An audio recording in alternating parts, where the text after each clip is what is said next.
Mari kita berdoa.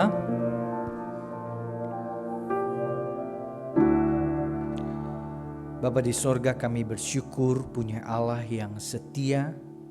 Kami bersyukur punya Allah yang tidak pernah gagal, sekalipun kami seringkali gagal di dalam menaati firman Tuhan, menghidupi perintah Tuhan dalam kehidupan kami.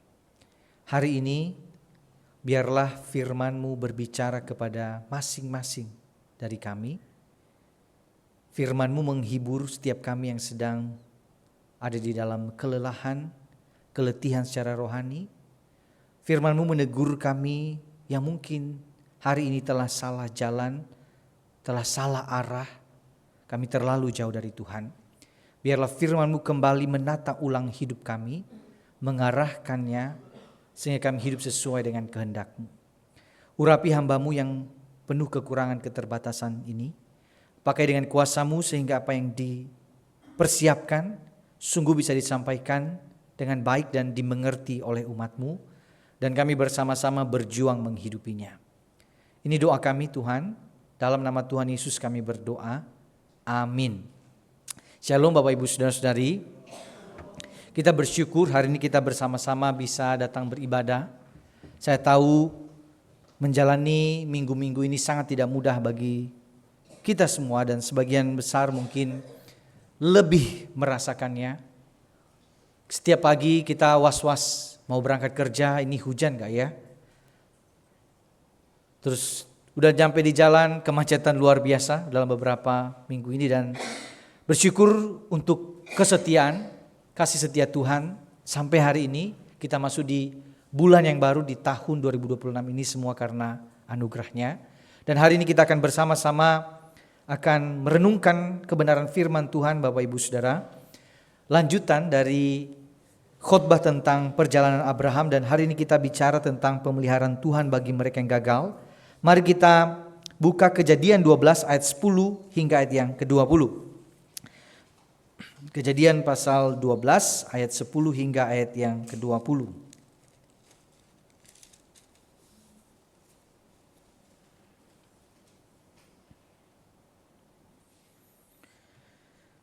Kejadian 12 ayat 10 hingga ayat yang ke-20, begini firman Tuhan. Ketika ada kelaparan di negeri itu, Abram pergi ke Mesir untuk tinggal di sana sebagai pendatang, sebab kelaparan di negeri itu dahsyat. Pada waktu ia akan masuk ke Mesir, ia berkata kepada Sarai istrinya, "Aku tahu bahwa engkau seorang perempuan yang cantik. Apabila orang Mesir melihat engkau, mereka akan berkata, itu istrinya. Lalu mereka akan membunuh aku dan membiarkan engkau hidup. Katakanlah bahwa engkau adikku, supaya aku diperlakukan mereka dengan baik karena engkau, dan aku dibiarkan hidup oleh sebab engkau." Ketika Abram masuk ke Mesir, orang Mesir melihat bahwa perempuan itu sangat cantik. Para pembesar Firaun melihat Sarai lalu memuji-mujinya di hadapan Firaun. Perempuan itu pun dibawa ke istananya. Firaun menyambut Abram dengan baik karena perempuan itu. Abram mendapat kambing domba, lembu, keledai jantan, budak laki-laki dan perempuan, keledai betina dan unta. Namun Tuhan menimpakan tula yang hebat kepada Firaun dan seisi istananya karena Sarai istri Abram itu. Lalu Firaun memanggil Abram serta berkata, "Apakah yang kau perbuat ini terhadap aku? Mengapa tidak kau beritahukan bahwa dia istrimu? Mengapa kau katakan dia adikku sehingga aku mengambilnya menjadi istriku? Sekarang inilah istrimu, ambil dan pergilah." Lalu Firaun memerintahkan beberapa orang untuk mengantarkan Abram pergi bersama istrinya dan segala miliknya. Sedemikian jauh pembacaan firman Tuhan. Bapak Ibu Saudara-saudari, izinkan saya mengajukan beberapa pertanyaan yang Bapak Ibu Saudara silahkan jawab dalam hati saja. Pernahkah iman kita begitu bersemangat mengikut Tuhan, tetapi semangat itu kemudian mulai meredup di tengah jalan? Pernahkah kita memulai sesuatu dengan doa dan penuh dengan ketaatan, tetapi seiring berjalannya waktu kita melanjutkannya dengan kecemasan, dan rencana-rencana kita sendiri. Pernahkah kita percaya betul kepada Tuhan saat semuanya jelas, tetapi kita menjadi goyah ketika keadaan itu menjadi gelap? Saudara-saudara, dalam perjalanan iman ada masa-masa di mana kita memulai dengan penuh semangat, melangkah dengan penuh harapan, penuh keyakinan. Kita berani meninggalkan zona nyaman, kita berani melangkah tanpa tahu apa ujungnya. Kita begitu semangat. Kita seperti Abraham yang dipanggil keluar dari Ur Kasdim menuju tanah Kanaan. Ia melangkah bukan karena tahu segalanya, tapi karena ia percaya kepada Allah yang memanggilnya. Tetapi persoalannya iman itu tidak akan selalu membawa kita pada jalan yang mulus dan lurus itu. Ada musim-musim ketika ketakutan berbicara lebih keras dibandingkan dengan janji Allah. Ada hari-hari ketika kita lebih sibuk memikirkan diri kita sendiri daripada kita memikirkan tentang kehendak Allah. Dan itu yang terjadi kepada Abraham di Mesir. Kita tidak melihat Abraham yang berani melangkah keluar dari zona nyaman, yang hidup dalam ketaatan. Tetapi kita melihat Abraham yang diliputi dengan rasa takut sehingga ia lebih memilih bersandar kepada dirinya dan akal dan rasionalnya dibanding dengan pimpinan Allah. Seolah-olah bencana kelaparan itu mengatakan seperti ini. Suara perutnya lebih keras berbunyi daripada suara Allah yang memimpin hidupnya. Saudara-saudara, kalau kita membaca kisah tadi dan kita membandingkan dengan perjalanan Abraham di awal yang kita pelajari bulan lalu, maka kita akan melihat ada dua versi Abraham dalam satu pasal. Di ayat 1-9 kita melihat Abraham yang beriman. Di ayat 10-20 kita melihat Abraham yang kurang beriman. Saudara-saudara, di pasal 12 ayat 1-9 kita melihat Abraham yang melangkah dalam ketaatan untuk memenuhi panggilan Tuhan. Kita melihat Abraham yang percaya penuh pada janji dan pemeliharaan Tuhan. Kita melihat Abraham yang memberi prioritas untuk menyembah Tuhan. Dia punya waktu, tempat khusus untuk memanggil nama Tuhan. Tetapi di bagian ini yang barusan kita baca, dalam satu pasal, kita melihat Abraham yang melangkah dalam ketakutan karena masalah. Kita melihat Abraham yang percaya pada akal dan rencananya sendiri. Kita melihat Abraham yang sibuk mengurusi kepentingan dirinya sendiri. Di dalam satu pasal, dua versi Abraham ini muncul. Sekarang kalau saya bertanya kepada kita, saudara, kira-kira hari ini kita ada di versi yang mana ya? Kalau Abraham sedang ada di versi yang kurang beriman itu, hari ini saya dan saudara ada di mana? Hari ini kita melangkah dalam ketaatan atau dalam ketakutan? Hari ini kita sedang percaya pada janji Tuhan atau percaya pada diri kita sendiri? Hari ini kita benar-benar sungguh-sungguh memberi prioritas untuk Tuhan, atau kita sedang sibuk memikirkan kepentingan diri kita sendiri? Saudara-saudara, mari kita melihat apa kegagalan-kegagalan Abraham. 3 hal ini, saudara. Dia pertama melangkah dalam ketakutan, bukan dalam ketaatan. Mari lihat ayat ini ya. Ketika ada kelaparan di negeri itu, Abraham pergi ke Mesir untuk tinggal di sana sebagai pendatang sebab kelaparan di negeri itu dahsyat sekali. Masalah apa yang dihadapi oleh Abraham? Kelaparan. Sekarang coba bayangkan kita jadi Abraham. Kita disuruh keluar dari Ur Kasdim menuju Kanaan dengan janji-janji Tuhan. Tapi nyampe di Kanaan, kok bukan kenyamanan yang didapatkan, tapi kekurangan. Tidak sesuai dengan harapan, tidak sesuai dengan apa yang kita pikirkan Tuhan akan berikan. Kok malah kelaparan? Bukan hanya kelaparan, di sana dikatakan kelaparan yang dahsyat. Sehingga wajar saja gak sih sebenarnya Bapak Ibu kalau Abraham kemudian mulai berpikir, loh kok gak sesuai dengan apa yang Tuhan janjikan, kok malah aku kekurangan. Maka solusi dari Abraham apa? dia pergi ke Mesir. Tetapi persoalannya di bagian ini Tuhan tidak pernah memerintahkan Abraham ke Mesir. Tidak ada firman Tuhan, tidak ada pimpinan Tuhan ke sana. Dan kemungkinan besar ini adalah cara yang dilakukan oleh Abraham sendiri. Saudara-saudara, Abraham mungkin berpikir begini, Tuhan panggil aku keluar dari Ur Kasdim, sudah nyaman, berkecukupan. Sekarang di tanah ini aku sudah tiba, tapi kok malah bencana kelaparan. Lebih baik ke Mesir saja. Nah mungkin ini bisa terjadi kepada kita semua. Ada orang-orang Kristen yang mungkin berkata, aku mau sungguh-sungguh ikut Tuhan, aku persembahkan hidupku kepada Tuhan, aku mau setia beribadah, setia melayani. Tapi kemudian ketika dia melakukan semua itu, tiba-tiba dia mengalami masalah bertubi-tubi dalam hidupnya. Dia kehilangan harta bendanya. Dia kehilangan orang yang dikasihinya. Dia kehilangan penghasilannya mungkin. Lalu dia bertanya, kenapa kayak gini? Kok kenyataannya lebih pahit daripada yang kuharapkan? Saudara-saudara, keputusan Abraham untuk kemudian pergi menuju Mesir, sama sekali tidak ada indikasi itu ditanya dulu sama Tuhan, atau Tuhan arahkan dia.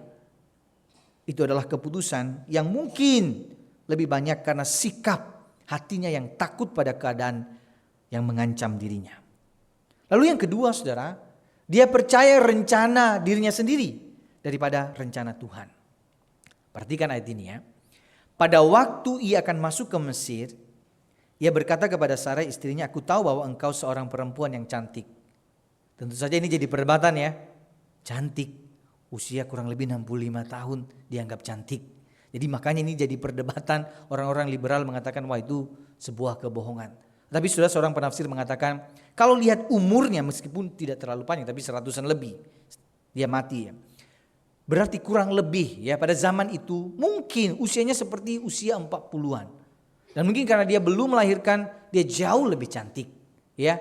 Jadi itu masih dianggap sebagai sebuah hal yang wajar pada waktu itu. Kemudian dia bilang begini, apabila orang Mesir melihat engkau, mereka akan berkata itu istrinya, lalu mereka akan membunuh aku dan membiarkan engkau hidup. Katakan bahwa engkau adikku, supaya aku diperlakukan mereka dengan baik karena engkau dan aku dibiarkan hidup oleh sebab engkau. Bapak Ibu Saudara, Abraham ya dan Sarai memang secara kalau dibilang kakak adik ya. Tetapi persoalannya dia tidak memberitahukan siapa dirinya yang sebenarnya. Jadi cuma setengah kebenaran. Dia juga adalah istri Abraham. Dan itu tidak diberitahukan. Mari lihat ya. Pada waktu ia akan masuk. Berarti belum masuk ya. Pada waktu ia akan masuk dia sudah mulai bikin rencana pribadi. Padahal dia bisa gak tanya sama Tuhan dulu. Ini gimana Tuhan, saya mau masuk ke Mesir. Tapi dia tidak menanyakan kepada Tuhan. Dia bikin strateginya sendiri. Lalu kemudian yang menjadi persoalan di bagian akhir. Dikatakan setelah bikin strategi-strategi itu, pikiran-pikiran itu, dia mengatakan, dan aku dibiarkan hidup oleh sebab engkau. Wow. Bagaimana mungkin dia bisa berkata bahwa karena strateginya, karena perbuatan Sarai, ia baru hidup. Hidup. Bukankah Tuhan mengatakan Abraham dan Sarai akan punya anak. Mereka akan hidup. Yang punya hidup, yang memberi hidup harusnya Tuhan. Tapi kenapa dia memberikan dan mempercayakan hidupnya pada orang, pada manusia, pada pikirannya sendiri. Dia tidak percayakah dia bahwa Tuhan sanggup memberikan dia hidup.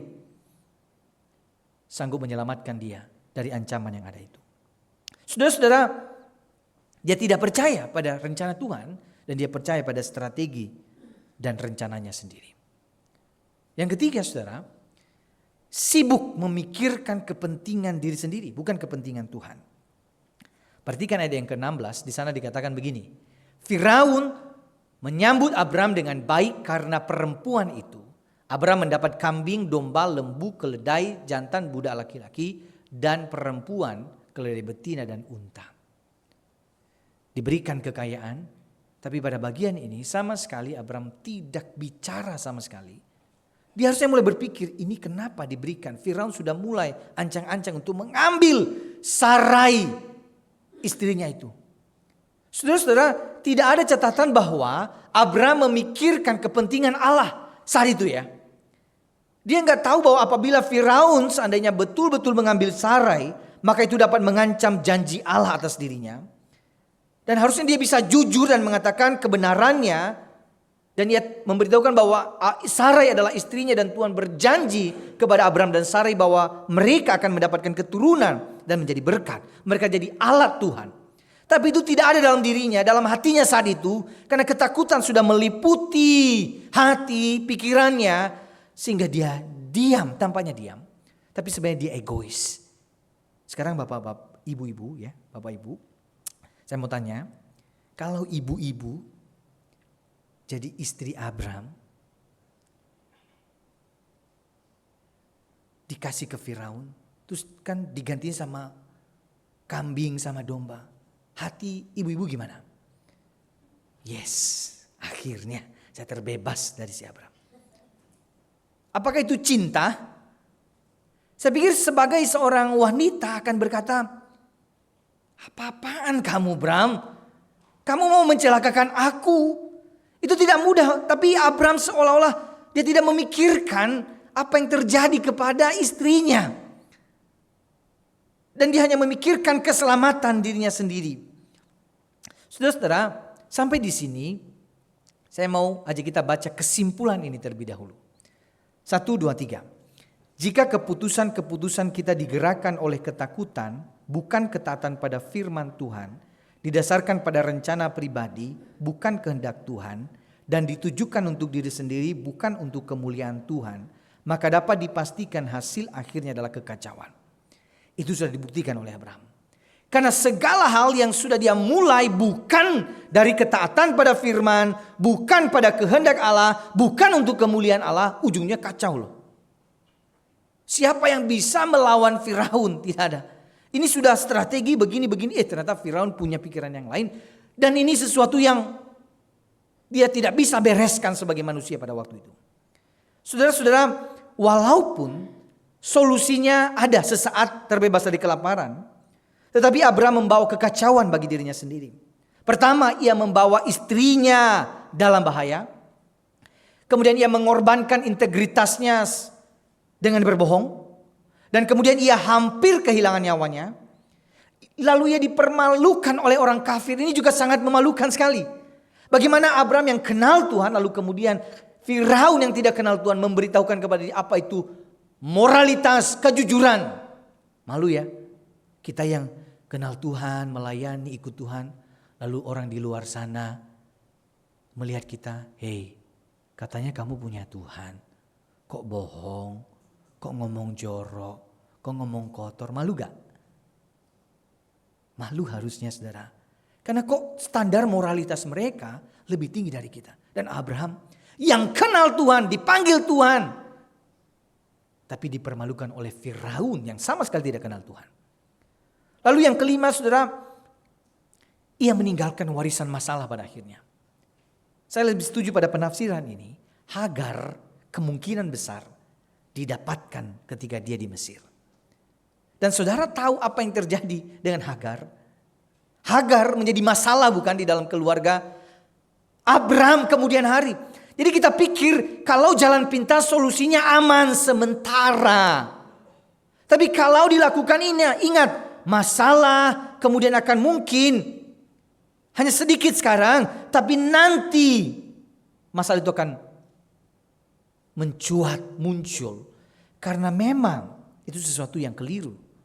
Jalan pintas seringkali menyelesaikan masalah, tetapi kadangkala lebih sering membuat masalah-masalah yang baru.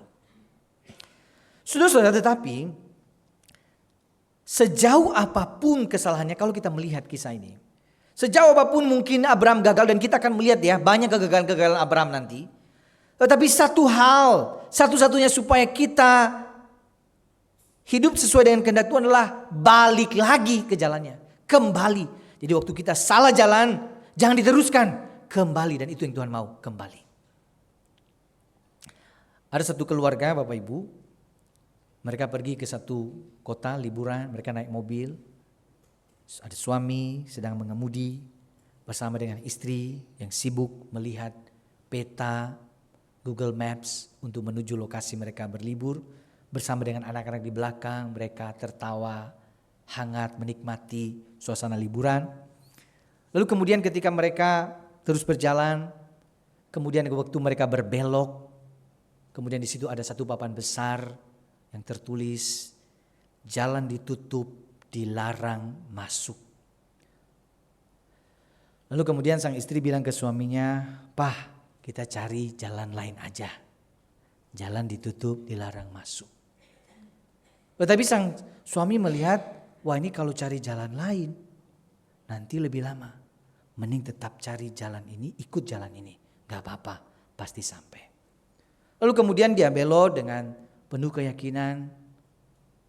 Dan dia masuk ke jalan itu. Dan awalnya jalan itu lebar, bagus. Dan dia berkata, tuh kan benar insting saya. Jalan ini bagus, lebih cepat. Tapi setengah perjalanan masuk lebih dalam lagi. Jalan mulai menyempit. Tidak ada rumah, tidak ada orang. Aspalnya udah mulai berlobang. Kemudian tiba-tiba mereka bertemu sebuah jembatan rusak di depan.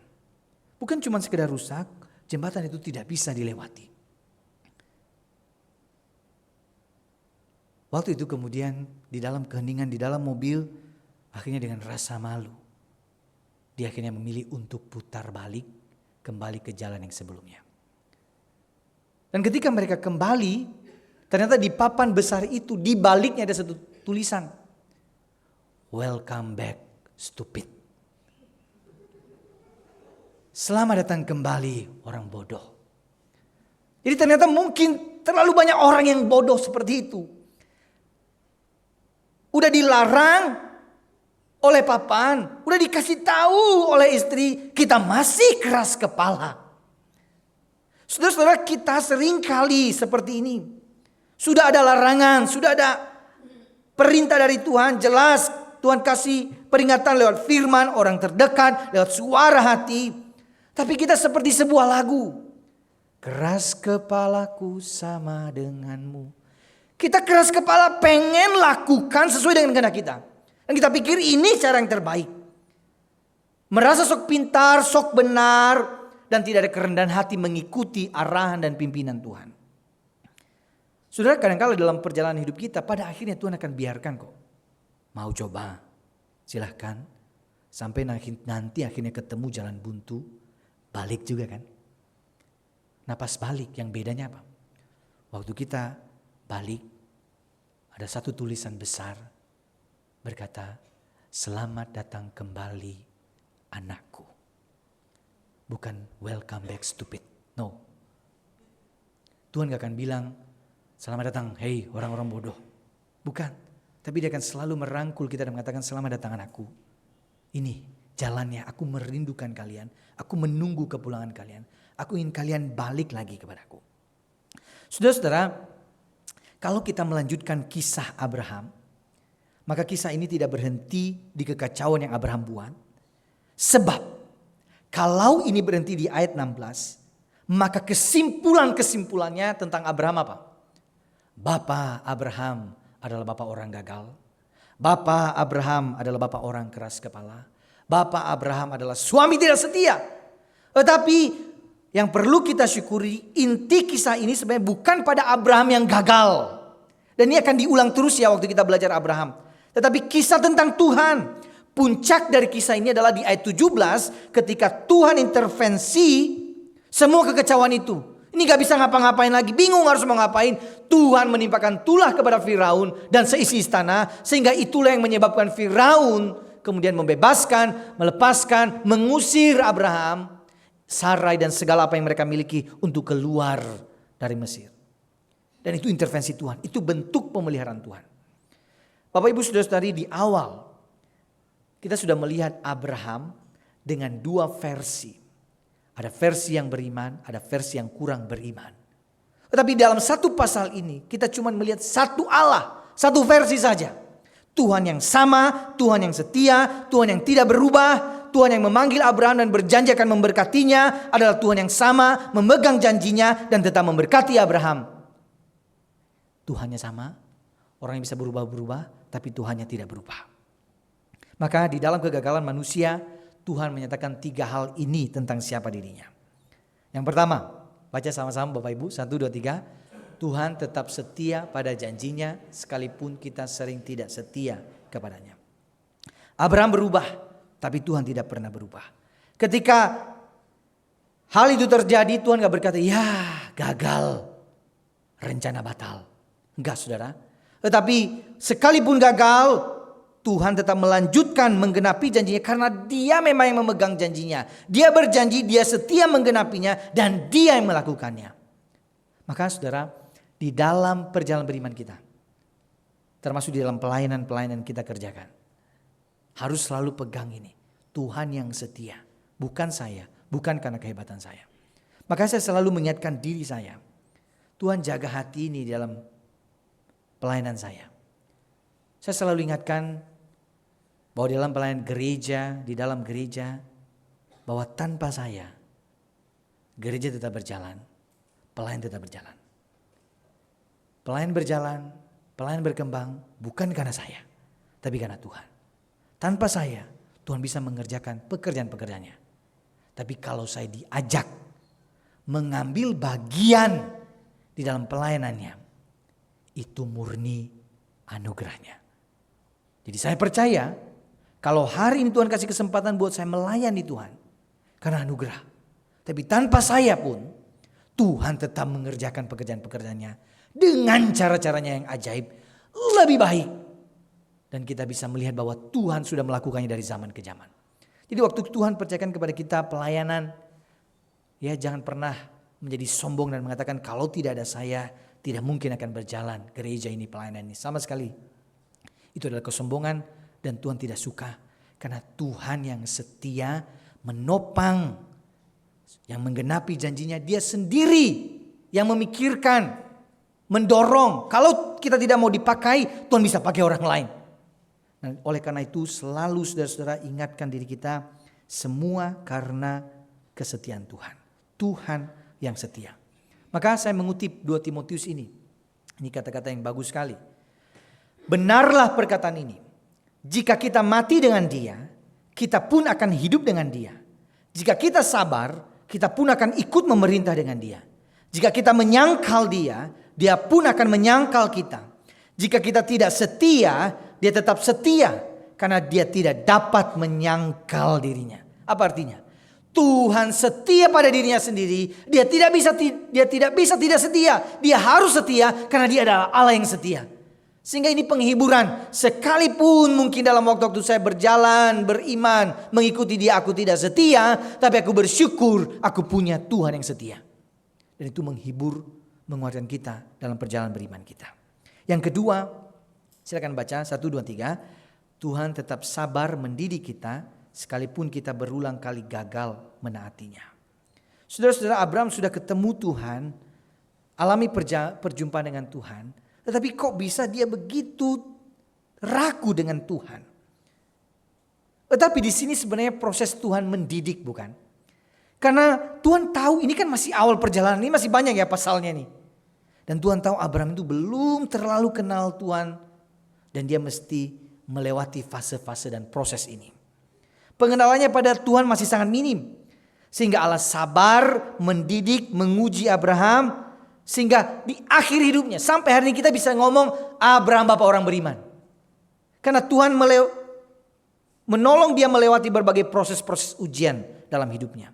Ini masih awal dan Tuhan ingatkan, Bram ingat ya. Janji ini saya yang berikan. Janji ini saya yang genapi. Janji ini saya yang pelihara. Semuanya karena saya. Bukan karena kamu, bukan karena hebatmu.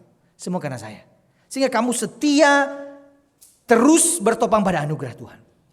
Saudara-saudara, peristiwa ini cara Tuhan untuk menguji, melatih iman Abraham. Maka iman dan ujian itu tidak pernah bisa dilepaskan. Seorang hamba Tuhan, Charles Spurgeon pernah berkata seperti ini. Seseorang bisa memiliki iman dan untuk sementara waktu tidak mengalami ujian. Namun tidak pernah ada iman yang dijalani sepanjang hidup tanpa ujian. Itu tidak mungkin dan memang tidak seharusnya demikian. Karena pada hakikatnya iman selalu mengandung ujian. Yang namanya kita beriman, tidak pernah ada iman yang tanpa ujiannya. kelihatan kualitas iman itu di dalam ujian-ujian yang kita hadapi. Sehingga saudara-saudara, waktu kita mengatakan aku beriman, pada waktunya nanti, mungkin belum sekarang, atau mungkin sudah terlewati, atau mungkin nanti akan ada lagi. Tapi segala peristiwa yang kita alami, kiranya kita lihat dari perspektif ini ujian dari Tuhan, menguji seberapa yakin saya, percaya saya kepada Dia yang setia itu. Saudara-saudara, maka bagaimana kita biasanya diuji? Iman akan diuji melalui peristiwa kehilangan, penyakit, atau beragam kesulitan. Kenapa? Karena saat itu terjadi kita bisa saja berkata, aku hanya sendiri. Tetapi iman juga akan diuji melalui pencapaian, keberhasilan, dan kemakmuran. Karena saat itu terjadi, kita bisa berkata, tergoda untuk berkata, aku bisa sendiri. Dua-duanya ini ujian. Yang pertama menguji ketekunan iman kita. Dan yang kedua menguji kerendahan hati kita. Jadi waktu di atas, ingat Tuhan sedang menguji hati kita kemana.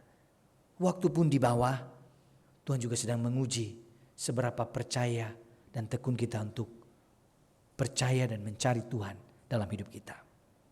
Saudara-saudara, yang pertama tadi kita belajar Tuhan setia. Yang kedua kita belajar Tuhan yang sabar.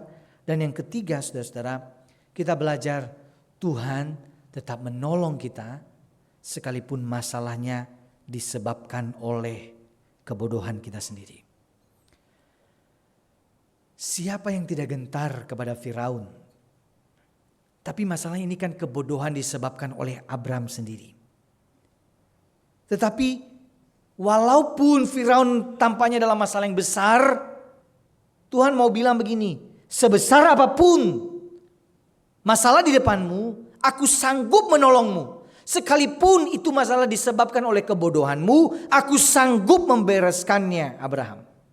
Maka Tuhan menulahi Firaun dan seisi istana dengan tulah. Sehingga itulah yang membuat mereka akhirnya dibebaskan, keluar dengan membawa kekayaan. Sekali lagi saudara, kita bisa melihat ini bukan karena Abraham yang hebat. Jadi seringkali teks ini kan sering ditekankan soal kebohongannya ya. Tapi kan bisa salah kaprah. Wah berarti kalau bohong bisa dapat kekayaan. Sama sekali bukan itu intinya. Intinya adalah Tuhan memelihara dia. Sekalipun gagal, sekalipun jatuh, Tuhan genapi janjinya. Bahkan dalam kegagalan, Tuhan genapi janjinya. Dia berkati mereka keluar dari Mesir dengan kekayaan berlimpah. Saudara-saudara, hal lain lagi ketika kita membaca teks ini, kita mesti tahu bahwa penulisnya Musa sedang berbicara kepada umat Israel pada waktu itu. Perhatikan kisah ini ya. Waktu itu umat Allah sedang dalam perjalanan dari Mesir ke Kanaan. Dalam perjalanan itu kan mereka mengeluh, mereka meragukan Tuhan, mereka pengen balik lagi ke Mesir, mereka tidak percaya pada janji Tuhan. Lalu Musa kasih tahu ke mereka, ingat Abraham dulu dari Mesir ke Kanaan. Di dalam kegagalannya Tuhan jaga dia, Tuhan peduli, bahkan Tuhan berkati dia. Hal yang sama juga harus ada dalam pikiran umat Allah. Ingat, kamu keluar dari Mesir menuju tanah perjanjian, ingat terus janji Tuhan. Tuhannya sama, Tuhan Abraham adalah Tuhan kita. Tuhan yang sama yang sudah menolong Abraham adalah Tuhan yang sama yang menolong Israel pada waktu itu. Dan saudara-saudara, hal yang sama saya juga ingin katakan kepada setiap kita. Bahwa Tuhan yang sama yang sudah menolong Abraham, sudah menolong Israel, sudah setia kepada Abraham, sudah setia kepada Israel, adalah Tuhan yang sama yang juga menolong kita hari ini dan juga setia kepada kita hari ini. Tuhan yang juga peduli kepada kita hari ini. Oleh karena itu, kalau hari ini mungkin ada di antara kita yang sedang mengalami kelaparan yang dahsyat. Masalah yang begitu berat dalam hidupnya. Cuman satu, engkau ingat Tuhan, engkau percaya kepada Tuhan, cari Tuhan, kembali kepada Tuhan. Karena Tuhan sanggup menolongmu. Sebesar apapun masalah yang kau hadapi. Tapi kalau hari ini, mungkin kita juga ada yang sedang ada di Mesir. Sedang ada dalam perjalanan yang sebenarnya salah jalan, salah langkah, salah keputusan. Hidup dalam dosa. Tuhan yang sama juga memanggil kita untuk kembali. Kita berubah tapi Tuhan tidak berubah. Ia tetap sama. Ia tetap setia menunggu kita kembali kepada Dia. Mencari Dia, bertobat dan berbalik kepada Dia. Oleh karena itu Bapak Ibu Saudara-saudari, saya menutup dengan satu kutipan dari Timothy Keller. Dia berkata seperti ini. Jika Anda 100 kali lebih buruk daripada keadaan Anda saat ini, dosa-dosa Anda tidak akan pernah melampaui kemurahan hatinya. Sekalipun hari ini kita sadar, Tuhan, aku gagal. Aku berdosa sekali. Aku malu datang di hadapan-Mu. Bahkan untuk kembali rasanya malu. Dan kayaknya tidak mampu untuk datang menghadap Allah yang kudus. Kalimat ini mengatakan kepada kita, dosa sebesar apapun, tidak ada dosa yang tidak dapat dibereskan oleh kemurahan Allah.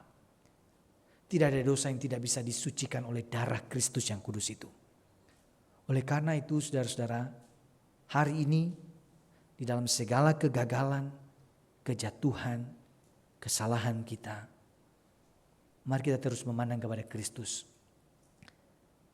Selalu ada rangkulan dengan papan besar. Selamat datang kembali anakku. Mari kita berdoa.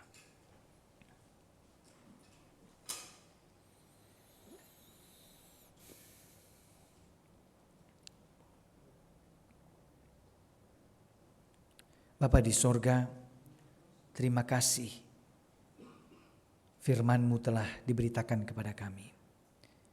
Biarlah sungguh-sungguh melalui kisah Abraham dan perjalanannya yang gagal ini mengingatkan kami betapa kami juga sama. Kami orang yang jatuh bangun dalam kehidupan ini.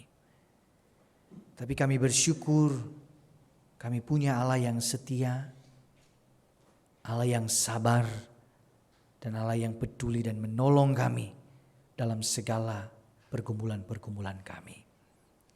Biarlah Roh Kudus menolong kami untuk menghidupi firman-Mu.